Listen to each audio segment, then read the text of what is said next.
தோளின் மேலே பாரம் இல்லை, கேள்வி கேட்க யாரும் இல்லை.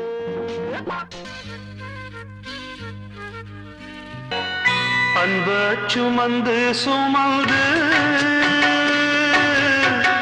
அல்லோ பகலோ நிறைந்து ஒரு நாடகம் விரைவில் அரங்கேறிடும். இளம் வயசு பொண்ண வசியம் பண்ணும் பலவிக்காரே. கட்டுமா போகட்டுமா, நெஞ்சுக்குள்ளே இன்னாருன்னு சொன்னால் புரியுமா? அது கொஞ்சி கொஞ்சி பேசுறது கண்ணில் தெரியுமா? வள்ளி வள்ளி என வந்தான் வடிவே